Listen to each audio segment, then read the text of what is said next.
আসসালামু আলাইকুম এভরিওয়ান, ঈদ মোবারক। কেমন আছেন সবাই? আশা করছি আলহামদুলিল্লাহ সবাই অনেক ভালো আছেন। আমি আলহামদুলিল্লাহ আছি মোটামুটি। তো আমি বুঝতেই পারছেন কেমন আছি। প্রচণ্ড কাজ, সারা বছরে এক মাসে যে কাজ ঈদের 4-5 দিন সেই পরিমাণ কাজ আমাদের মহিলাদের করতে হয়। তো ওয়েলকাম করছি গোধূলির সময় ইউটিউব চ্যানেল এবং গোধূলির সময় ফেসবুক পেজ থেকে। তো আমি ঈদের আগের দিন রাত্রে থেকে রান্না শুরু করে দিয়েছি। আমি গরুর মাংসটাকে ম্যারিনেট করে একটা জাস্ট ওই যে জাল দিয়ে আমি রেখে দিয়েছিলাম। কারণ এটা জাল দিলে এটা পরবর্তীতে রান্না করলে খেতে খুব মজা হয়, টেস্ট হয়। আর এদিকে আমি গুড়ের পায়েসটা রান্না করব। তো আমি এবার ঈদে আমি সেমাইটা এখনও রান্না করি নাই, ঈদের দিন আর কি রান্না করি নাই। তো আমি গুড়ের পায়েসটা রান্না করছিলাম। তো যেহেতু কিছুদিন আগে শীত চলে গেল, তো গুড় সবার বাসায় অ্যাভেলেবেল আছে, তাই আমি ভাবলাম যে গুড়ের পায়েসটাই রান্না করি। তো গুড়ের পায়েসটা আমার হয়ে গেছিলো। আর চুলায় আমি গরুর মাংসটা বসিয়ে দিয়ে এসেছি। গরুর মাংসটাকে 2-3 জাল হলেই আমি এটাকে নামিয়ে ফেলবো। এটাকে পরের দিন রান্না করবো। এটাকে জাস্ট জাল দিয়ে রাখলে এটা একদম, গরুর মাংসটাকে জাল দিয়ে রাখার পরে এটা পরের দিন সকালে যখন রান্না করা হয় একদম কোরবানি ঈদের মতো, ঈদের মাংসের মতো ফ্লেভারটা হয়। তো আমি এদিকে 6টা ডিম ভেঙে নিচ্ছিলাম। আমি পুডিং রেডি করব। তো আমি 1 কেজির মতো দুধকে জাল করে 1/2 কেজির একটু কম করেছিলাম। আর 6টা ডিম নিচ্ছিলাম।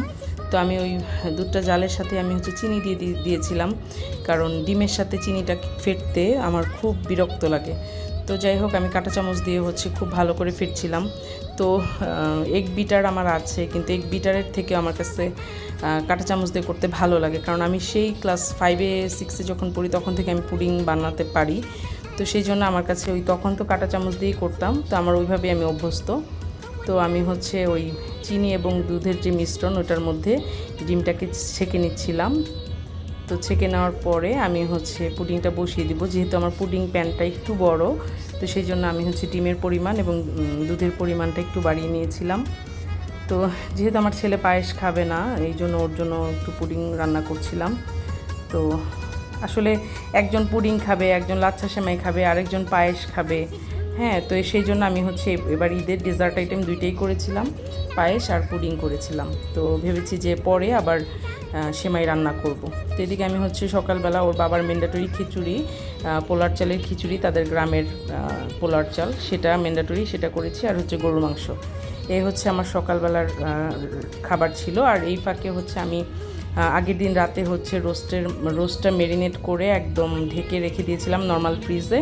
তো এইভাবে রেখে দিলে সারা রাত, তাহলে রোস্টটা খেতে আরও বেশি মজা হয়, মানে মশলাটা পুরো একদম সুন্দর মতো ঢুকে যায়। তো চিকেন ফ্রাই আর রোস্ট আমি আমার বাসায় যদি কেউ আসে আগে থেকে জানানো থাকে, তো আমি মশলাটা চেষ্টা করি আগের দিন রাতেই মাখিয়ে ফেলতে, কারণ তাহলে ফ্লেভারটা বেশি মজা হয়।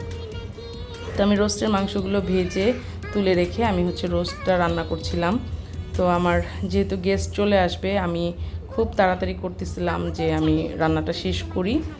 তো এখানে 3টা মুরগির রোস্ট আমি করেছিলাম। আর এই ফাঁকে আমার ছেলের ম্যান্ডেটরি নুডলস আমি রান্না করছিলাম। তো গরুর মাংস ছোট ছোট করে কেটে সেটাকে আগের দিন রাতে আমি সয়া সস আর গরম মশলা, আদা রসুন দিয়ে মাখিয়ে রেখে দিয়েছিলাম নর্মাল ফ্রিজে বক্স করে।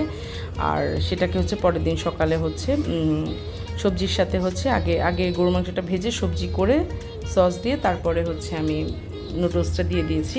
তো আগের দিন আসলে কিছু জিনিস রেডি করে রাখলে ঈদের দিন সকালে দ্রুত রান্না করা যায়, আর মাংসর ভিতরেও মশলাটা যায়, খেতেও ভালো লাগে।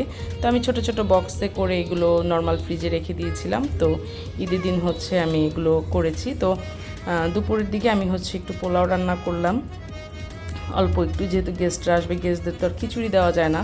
তো যেহেতু আমার শ্বশুরবাড়িতে খিচুড়িটা ওর বাবা পছন্দ করে, তো ঈদের দিন সকালবেলা মাস্ট আমার খিচুড়ি রান্না করতে হয় এবং ছেলেদের জন্য পোলাও রান্না করতে হয়।